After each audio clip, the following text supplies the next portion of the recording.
Hello everyone, welcome to Kenny's Educare, a group of Kenny Solutions. Today we'll be starting with lesson number 2, work and energy, and I have covered the basic introductory part in the last lecture itself, and today we will be studying about energy, positive, negative, zero work, kinetic energy, potential energy. Okay, so let's start. अभी हमने last lecture में क्या देखा था कि work क्या होता है. जब भी आप कोई फोर्स अप्लाई कर रहे हो किसी भी ऑब्जेक्ट के ऊपर and you are moving that object from one place to another, it means आप फोर्स अप्लाई कर रहे हो एंड साथ में आप डिस्प्लेस भी कर रहे हो ऑब्जेक्ट को from one place to another, then you can say कि द वर्क इज़ डन. ठीक है. देन वी सॉ वर्क का फॉर्मूला क्या होता है. Work is equal to force into displacement. Okay.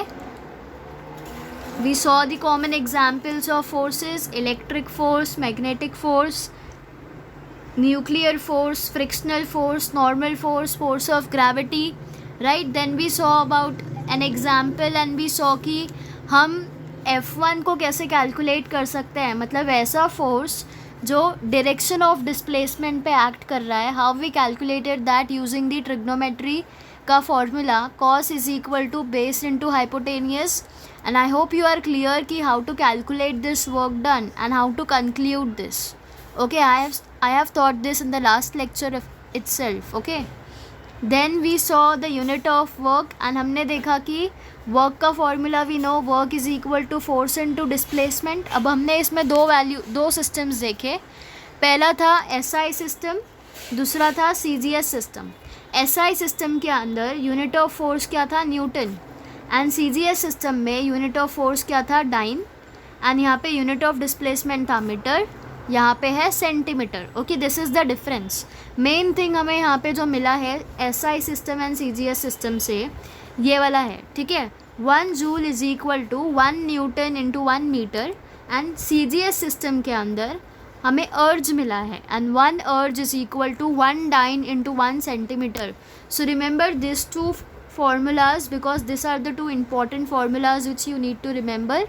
and ये difference क्या है दोनों के बीच में, ये SI system है and ये CGS system है. okay, this is the only difference. ठीक है. then we saw relationship between joule and erg and हमने देखा कि we came to a conclusion कि 1 joule जो है वो कितना होता है, it is 10⁻⁷ erg. okay. And ये कैलकुलेट कैसे हम कर सकते हैं, C10⁵ डाइन दिया है एंड यहाँ पे हमने देखा 10⁻² डाइन, तो 10⁵, ओके, एंड 10⁻² देखा तो व्हाट कैन यू डू, 5 + 2 हो गया यहाँ पे. तो क्या वैल्यू मिल गई हमें, 10⁻⁷ erg. Right. Now today we will start with positive, negative and zero work. अभी हमने यहाँ पे कैलकुलेट करके भी कंक्लूडेड मैक्सिमम वर्क था बिकॉज यहाँ पे पॉजिटिव वैल्यू थी. Then we saw zero work done and negative work done. अभी we will study this in theory and in much more detailed concept. Now discuss the direction of the force and of displacement in each of the following cases. अभी pushing a stalled vehicle, अभी हम सब ने देखा होगा ये road side जो stalls लगते हैं, how they push their vehicle, वो सेम डायरेक्शन में पुश करते हैं. राइट. तो यहाँ पे क्या होगा, पॉजिटिव वर्क होगा because they are applying the force as well as they are displacing the stall. तो यहाँ पे क्या है, positive work is done. Catching the ball which your friend has thrown towards you. अब यहाँ पे वो जो बॉल होगा, सपोज जो बॉल आ रही है it is here and you are standing here. ठीक है, आप यहाँ पे हो, बॉल उस तरफ आ रही है, तो आपका फोर्स इस तरफ जा रहा है एंड बॉल का इस तरफ डिस्प्लेसमेंट हो रहा है, तो बोथ आर अपोजिट, इसलिए यहाँ पे फोर्स कैसा होगा, it is negative. Okay. Third is tying a stone to one end of the string and swimming it round and round by the other end of the string. It means आप क्या कर रहे हो, this is a thread, आपने इसके ऊपर एक पत्थर को टाई किया है and now you are rotating this in all direction. तो यहाँ पे क्या हो रहा है, कुछ नहीं हो रहा, you are not applying any force. तो यहाँ पे यू विल से कि zero work is done. Okay. Then waking up and down, walking up and down a staircase, climbing a tree.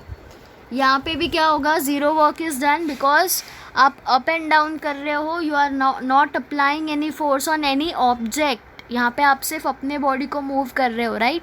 यहाँ पे कोई ऑब्जेक्ट नहीं है जो डिस्प्लेस हो रहा है, तो यहाँ पे the work will be zero. Okay, you will notice that in some of the above examples the direction of the force and the displacement are the same, right? अभी अगर we see pushing a stalled vehicle, यहाँ पे जो आप अभी समझो this is a stall and you are pushing this stall ahead, तो आप क्या कर रहे हो, you are applying the force on this stall and ये स्टॉल आगे ही जा रहा है सेम डायरेक्शन में, तो यू कैन से कि जो डायरेक्शन है आपका फोर्स का एंड डिस्प्लेसमेंट का, they are same. Okay, in some other cases these directions are opposite to each other. We saw that in this example, right? Catching the ball which your friend has thrown towards you, यहाँ पे क्या था, directions were opposite, while in some cases they are perpendicular to each other and in some cases the work done by the force is as follows. ठीक है, see when the force and displacement are in the same direction, मतलब यहाँ पे जो 0 degree होगी, the work done by the force is positive. अब आप work done positive कब बोलोगे, जब फोर्स का डायरेक्शन एंड डिस्प्लेसमेंट का डायरेक्शन सेम डायरेक्शन में जाएगा, मतलब you are applying the force and the displacement which you are giving to the object is in the same direction, that time you will say कि the work done is positive. Okay, and जब force and displacement opposite direction में जाएगा, like we saw in the second example, तो वहाँ पे the work done will B negative. Okay, and when the applied force does not cause any displacement, वहाँ पे एक जगह से दूसरी जगह नहीं जा रहा है ऑब्जेक्ट, और when the force and the displacement are perpendicular to each other, then the work done by the force is zero. तो ये डिग्री से भी यू कैन रिमेंबर, 0 तो पॉजिटिव, 180 तो नेगेटिव एंड 90 डिग्री तो the work done by the force is zero. And remember, अगर perpendicular direction हो रहा है, परपेंडिकुलरली डिस्प्लेसमेंट हो रहा है, तो व्हाट यू कैन से, यहाँ पे कोई भी वर्क होने वाला नहीं है, there will be no work और there will be zero work done. Okay, now you can see this via an example. Take a plastic cup and make a hole in the centre of its bottom. ये cup के बीच में we will make a hole. Okay, take a long thread, double it and pass it through the hole. This is how. ठीक है, अभी tie a thick enough not at the end so that the knot will not pass through the hole, taking care that the two loose ends are below the bottom of the cup. अभी आपने क्या किया, cup के अंदर whole किया, आपने एक thread tie किया and उससे you will tie a nut ahead. Okay, see, tie a nut each to the two ends as shown in the figure. अब आप ये वाले एंड पे भी एक नट टाई करोगे एंड ये वाले पे भी नट टाई करोगे. ओके, दोनों एंड पे. Now do the following. As shown in figure A, put the cup on the table like this. Keep one of the nut in the cup and let the thread carrying the other nut hang down along the side of the table. What happens? अभी आप इसको hang करने देना नट को. What you can see? You can see that the force that are there on the cup, okay, are unbalanced and hence they produce a displacement. अब ये जो thread है ये हिलेगा वहाँ से, ठीक है, it will change its position and the force due to the weight of the nut is greater than the force of friction. अब ये नट का वेट जो है वो थ्रेड के जो फ्रिक्शन है उससे ज़्यादा होगा and hence a net force act on the cup and the cup gets pulled. Cup का जो पोजीशन है इट विल फॉल ऑफ और it will be pulled down. Okay, now see, as shown in figure B, when the cup is sliding along the table, stop it by putting a ruler in its path. अभी आपको क्या करना है, यहाँ पे एक scale रख देनी है बीच में ताकि ये जो कप है it will not get down. Okay, what you can see when we put a ruler on the thread, we add more mass and thus more force is required to move the cup. अभी ये नट जो है उनको ज़्यादा force लगेगी ताकि ये cup नीचे आ सके, right? And the force due to the ruler is opposite to the force due to the weight of the nut, right? अभी जो force ruler के वजह से आ रही है and the nut which is applying the force, they both are opposite. Okay, hence यहाँ पे आप क्या कंक्लूड कर सकते हो कि when you place a ruler, यहाँ पे ज़्यादा फोर्स लगेगा to pull the cup down. Okay, now as shown in figure C, keep the cup at the centre of the table and leave the 2 nuts hanging on opposite side of the table. अब आपने क्या किया, आपने cup को रखा centre में and 2 nuts को tie करके कप को बीच में रख दिया. What can you observe? अब since the cup is acted upon by 2 equal and opposite forces, they both are balance, है ना, दोनों नट बैलेंस है, कप बीच में बैलेंस्ड है, and they cancel out each other, right.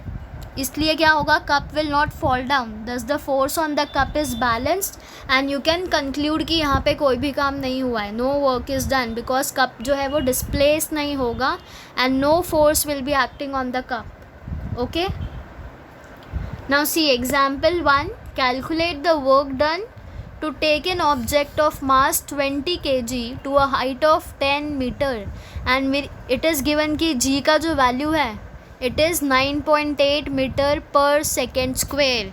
Now how do you read this? अगर ये ऐसे लिखा हुआ है तो you will read this sign as per. okay, m मतलब metre, per second square.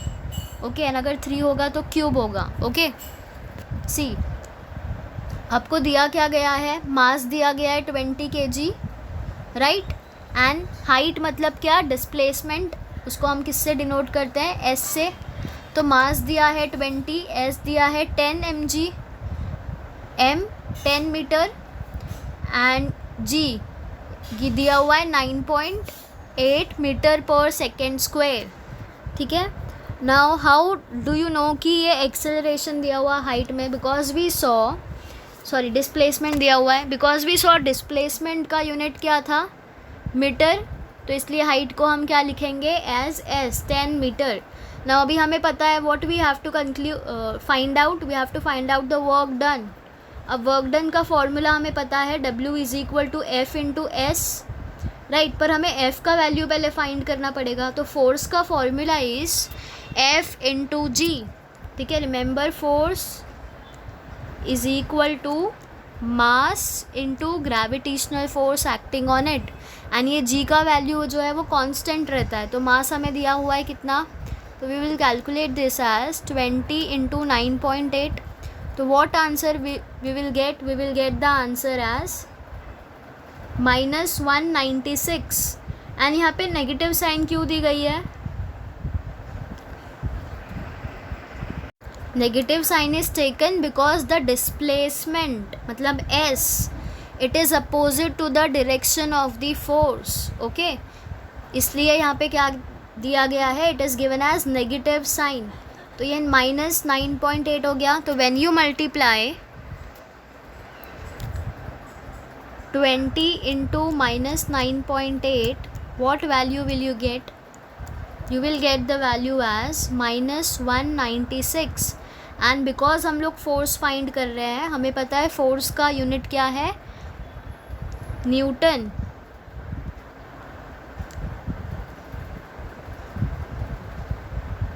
Right, हमें पता है फोर्स का वैल्यू क्या है, न्यूटन. तो we will write there as 196 newton. यहाँ पे हमें क्या, किसकी वैल्यू मिल गई, फोर्स की.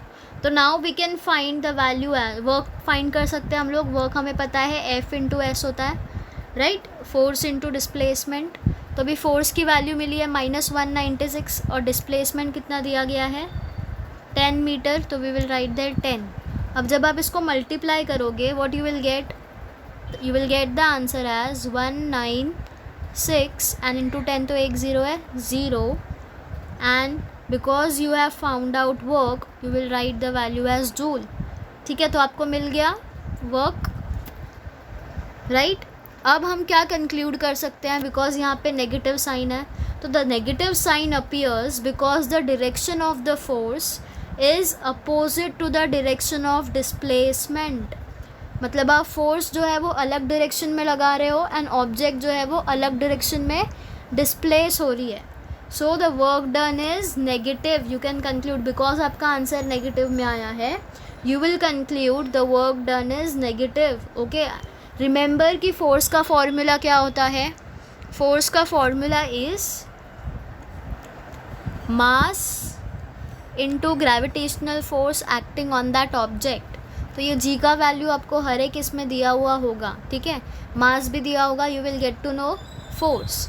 अब आपको वर्क डन फाइंड करना है, तो you know the formula for work done is force into displacement. And यहाँ पे क्योंकि आपको फोर्स नहीं दिया गया था, इसलिए आपको ये फॉर्मूले के थ्रू फोर्स को पहले कैलकुलेट करना था, एंड देन आपको ये वर्क का फॉर्मूला लिख के आपको वैल्यू सब्स्टिट्यूट करके you need to find the answer. And answer लिखने के बाद it is a compulsion, you need to conclude कि बिकॉज यहाँ पे नेगेटिव साइन क्यों आई है and why you are saying the work done is negative. Okay, now see the second sum. Praveen has applied a force of 100 newton on an object. तो समझो एक object है, उस पर प्रवीण ने कितना फोर्स लगा दिया है, 100 न्यूटन का force. Okay, at an angle of 600 to the horizontal. कितने एंगल पे, 600 एंगल पे। The object gets displaced in the horizontal direction and 400 joule work is done. ठीक है, what is the displacement of the object. तो आपको क्या find करना है, एस। तो सी यहाँ पे एक वैल्यू दी गई है cos 60 is equal to half.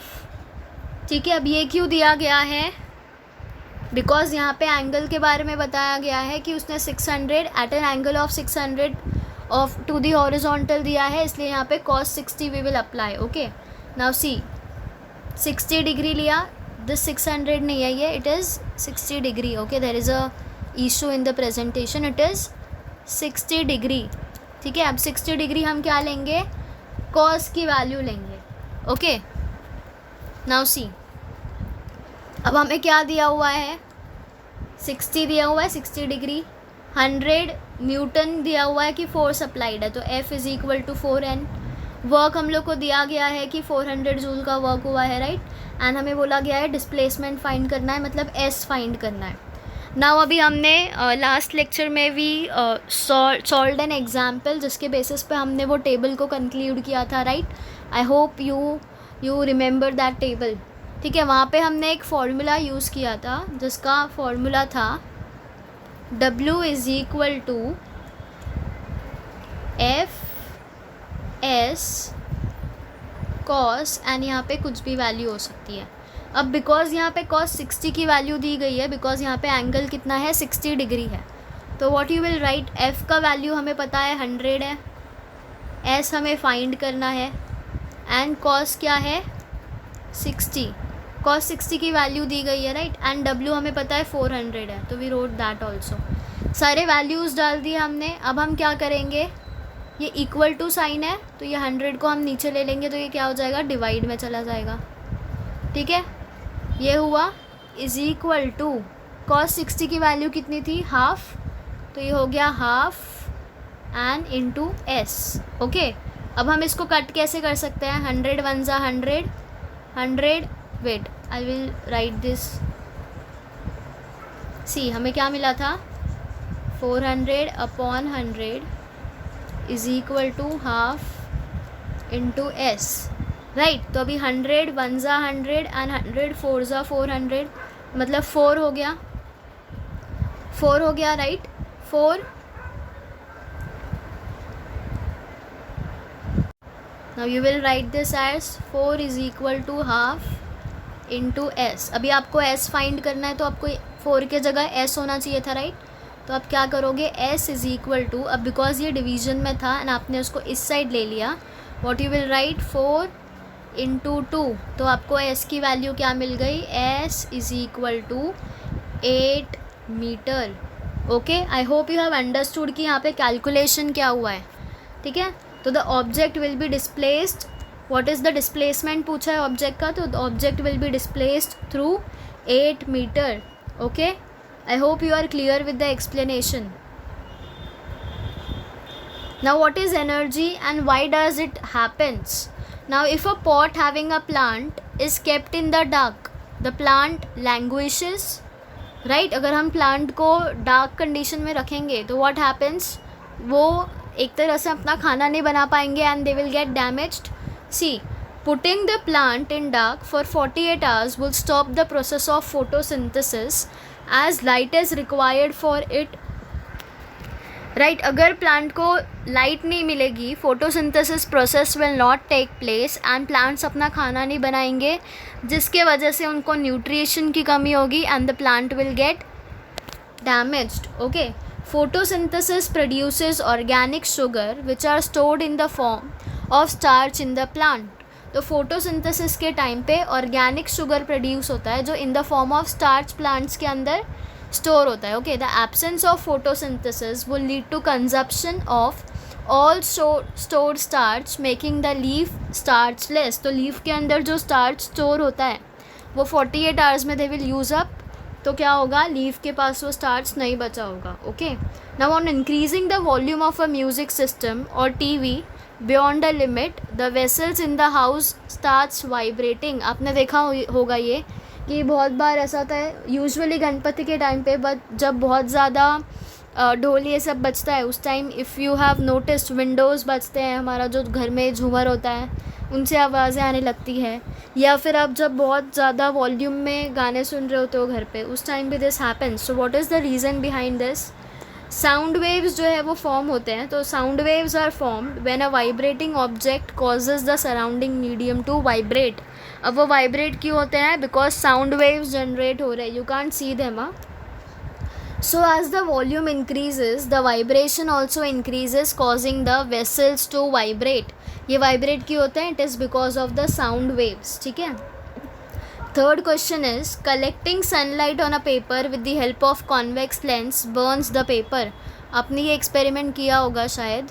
इसमें क्या करते हैं? See, this is a paper. इस पेपर के ऊपर आप एक कॉन्वेक्स लेंस लोगे, ऐसा दिखता है वो. ठीक है. अब इसके थ्रू आप सनलाइट इस पे आएगा एंड इससे फिर पेपर पे आएगा, तो व्हाट यू विल सी, ये पेपर जो है वो बर्न हो जाएगा, जल जाएगा. ठीक है. सी यहाँ पे क्या दिया गया है reason. Convex lenses concentrate the light energy to one spot on the paper so that the heat energy accumulates on that one spot of paper.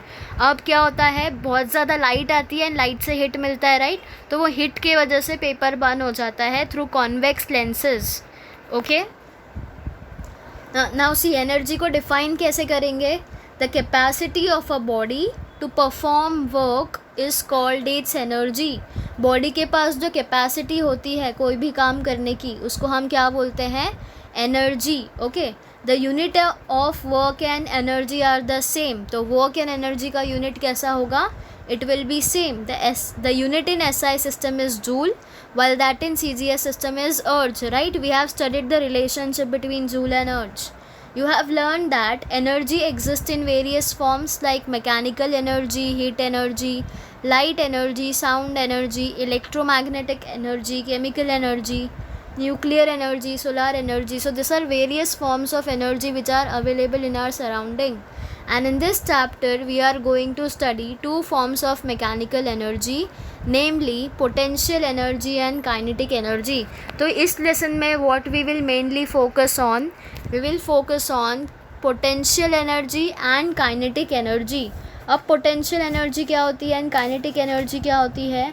तो kinetic energy is the energy which an object has because of its motion. अब motion में होना मतलब क्या? Because it is working. तो काम करने के वजह से, मोशन में होने के वजह से जो उसको एनर्जी मिलती है ऑब्जेक्ट को, उसको हम बोलते हैं kinetic energy. Okay, and potential energy क्या होता है? अगर एनर्जी स्टोर्ड होता है ऑब्जेक्ट के अंदर बिकॉज ऑफ इट्स स्टेट और पोजीशन, उसको हम क्या बोलते हैं? Potential energy. अब हमारे बॉडी के अंदर भी कुछ forms of energy are stored, right. हम जब काम करेंगे तो वो यूटिलाइज हो जाती है, तो हमारे पास क्या होता है? पोटेंशियल एनर्जी होता है. मतलब पोटेंशियल एनर्जी मतलब stored energy, and kinetic energy is because of motion. ठीक है, remember this difference. Now we will start with kinetic energy. Kinetic energy क्या होगा? What will happen in the following cases. The striker hits a coin on a carrom board. अब see, the striker hits a coin on a carrom board by kinetic energy. अब हम जो देखते हैं carrom के ऊपर जो होता है, सारे स्ट्राइकर है समझो, एंड ये 20 वाला कॉइन है एंड ये 10 वाला कॉइन है. अब स्ट्राइकर एंड ये 20 वाला कॉइन एक दूसरे को हिट क्यों करता है, एंड ये कैसे होता है? It is because of the kinetic energy. हमने डेफिनेशन क्या देखा? कोई भी energy which the object has because of its motion. अभी जो ये कॉइन है वो एक जगह से दूसरी जगह जाती है एंड देन वो लास्ट में 4 कॉर्नर्स जो होते हैं वहाँ पे चली जाती है, राइट? तो ये उसके मोशन की वजह से उसको एनर्जी मिल रही है. इफ़ अभी समझो 2 कॉइन्स है, ठीक है, एक यहाँ है एक यहाँ है, एंड यू हैव स्ट्राइक्ड दिस. ये यहाँ पे आई, अब ये इससे टकराएगी एंड जिसके वजह से इसको एनर्जी मिलेगी, फिर ये नीचे बाहर चली जाएगी, राइट? तो इसको क्या है? बिकॉज ये अपने मोशन के वजह से इसको एनर्जी मिली है, इसलिए हम बोलते हैं kinetic energy. Okay, so from the above example we understand that when a moving object strikes a stationary object. See, यहाँ पे मैंने क्या बताया आपको? समझो 2 कॉइन है, ठीक है, ये एक कॉइन है जो मूविंग है एंड ये दूसरा कॉइन है जो स्टेशनरी है, एंड ये कैरम बोर्ड का होल है जिसके अंदर कॉइन्स को जाना होता है. ओके, नाउ ये मूव कर रहा है, आपने स्ट्राइकर से इसको हिट किया, इसको हिट किया. अब इसको हिट करने के बाद ये वाला कॉइन आके ये स्टेशनरी ऑब्जेक्ट को हिट करेगा, एंड ये स्टेशनरी बिकॉज इसको यहाँ पे मोशन मिल गया है तो it will go to the carroms end. समझ गया? तो यहाँ पे क्या हुआ है? मूविंग ऑब्जेक्ट ने स्ट्राइक किया है स्टेशनरी ऑब्जेक्ट को, एंड इसके वजह से क्या हुआ? Stationary object starts moving. Thus the moving object has some energy, part or all of which is shared with the stationary object. तो ये मूविंग ऑब्जेक्ट ने क्या किया? अपना एनर्जी स्टेशनरी ऑब्जेक्ट के साथ शेयर किया, thereby setting it in motion, है ना? So the energy which an object has because of its motion is called its kinetic energy. ठीक है, तो मूविंग कॉइन जो होगा, moving object, it will have kinetic energy, and moving object क्या करेगा? Stationery object को भी मूव करवा देगा. ठीक है, the work done by a force to displace a stationary object. मतलब एक स्टेशनरी मतलब क्या? वो एक ही जगह पर पड़ी होती है, वो हिलती नहीं है. ठीक है, तो ऐसा काम जो एक फोर्स करता है ताकि स्टेशनरी ऑब्जेक्ट जो है वो कुछ डिस्टेंस तक ट्रैवल करे, is the kinetic energy which is gained by the object. Okay, now kinetic energy का फॉर्मूला क्या है? Work done on the object. You can say work done को हम किससे फॉर्मूला क्या है वर्क डन का? F into S. तो kinetic energy KE is equal to work done, तो F into S. F is force and S is displacement. अब आप कैरम के कॉइन्स की बात करोगे तो you apply a force by a striker, वहाँ पे फोर्स हो गया, एंड डिस्प्लेसमेंट हम देखते हैं कॉइन्स जो है वो एक जगह से दूसरी जगह मूव करते हैं, राइट? तो यहाँ पे kinetic energy is equal to force into displacement. Okay, what is the expression for kinetic energy? See, suppose a stationary object of mass m. एक stationary object है जो अपनी जगह से हिल रहा नहीं है, उसका मास कितना है? m. moves because of an applied force. ठीक है, अब वो stationary object move हो गया क्योंकि किसी ने उसको धक्का मारा है.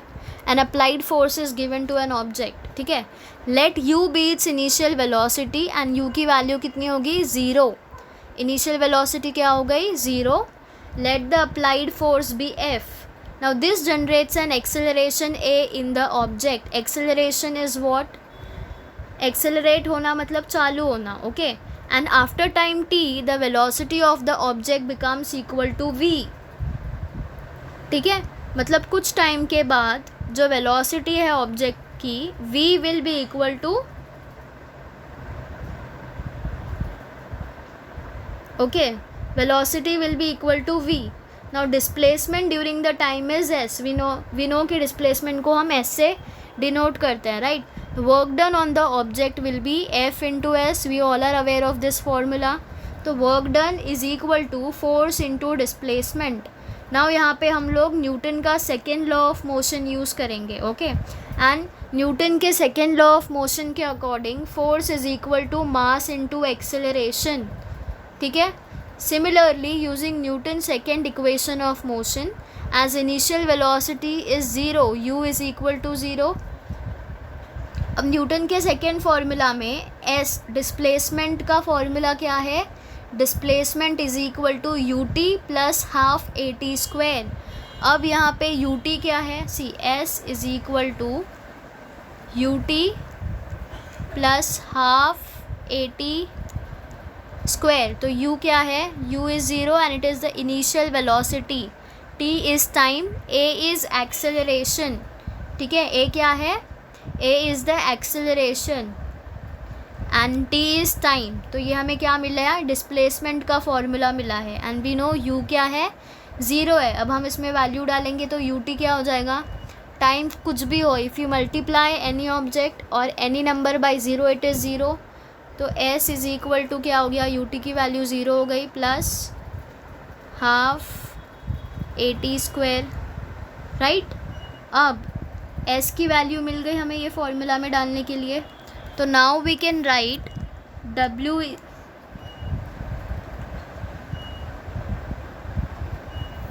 w इज़ इक्वल टू, यहाँ पे हमने देखा क्या, f इंटू एस था, बाद में हमने देखा f की वैल्यू क्या है, एम ए, तो एम ए लिख दिया, s का हमें वैल्यू मिला half a t square, right. तो यहाँ पे क्या हो गया, w is equal to m a into half a t square. ठीक है, this is using equation 1 and 2, ये 1 था एंड ये 2 था। हमें f और s का अलग अलग वैल्यू मिल गया। अब we can write it as w is equal to half को इस पहले ले लिया, m बिकॉज a दो बार है we will write it as, and t square भी है, a भी दो बार है तो मतलब स्क्वायर ही हो गया, राइट। तो a टी स्क्वायर, ठीक है, ये वाला फॉर्मूला हमने बना दिया। a एक बार यहाँ पे एक बार यहाँ पे, तो t स्क्वायर है, a स्क्वायर भी है, तो हमने उसको एक साथ ब्रैकेट में लिख दिया इक्वेशन 3 में। ठीक है, I hope you are clear. Half m a t square is the equation 3। अब देखो यहाँ पे क्या होगा, now using Newton's first law of motion, according to first law जो वेलोसिटी है उसका फॉर्मूला क्या होता है, u प्लस ए टी। ठीक है, अभी u हमने देखा लास्ट वाले स्लाइड में u का वैल्यू ज़ीरो दिया हुआ था, तो ज़ीरो प्लस ए टी आ गया v की वैल्यू, मतलब v क्या हो गया, ए टी, राइट। अब अगर इसको हम स्क्वायर कर देंगे v स्क्वायर, तो ये हो जाएगा ए टी स्क्वायर, राइट। तो ये हो गया हमारा इक्वेशन नंबर 4। ठीक है, अब इक्वेशन 3 एंड 4 के बेसिस पे we can say work is equal to half m v square, because हमने लास्ट स्लाइड में क्या देखा,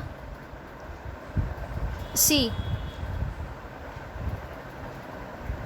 लास्ट स्लाइड में हमें w का फॉर्मूला क्या मिला, half m a t square, right. See half w is equal to half m a t square, ये हमें लास्ट स्लाइड में मिला था, और अभी v is equal to a t square हम लोग को मिल गया। तो what we can write, half m a t square मतलब v square is equal to a t square, right. तो हाफ एम वी स्क्वायर लिख सकते हैं हम। तो हमें इक्वेशन 3 एंड 4 यूज़ करके w का फॉर्मूला क्या मिल गया, हाफ एम वी स्क्वायर। तो यह क्या है, काइनेटिक एनर्जी कैलकुलेट करने के लिए फॉर्मूला है, ओके। तो energy gained by an object is the amount of the work done on the object. तो ऑब्जेक्ट को जितनी एनर्जी मिल रही है, इसका मतलब क्या है, उतना amount of work it has done. Now kinetic energy is equal to work done, right. हमने देखा था kinetic energy is equal to work done, तो हम इसको ऐसे लिख सकते हैं। और हमें वर्क डन का फॉर्मूला क्या मिला है, तो काइनेटिक एनर्जी का फॉर्मूला क्या हो गया, half m v square, okay. I hope you have understood कि how it works, how the expression is calculated, okay. Now let's see an example, a stone having a mass of 250 gram, mass कितना है, stone का weight कितना है, 250 gram, is falling from a height.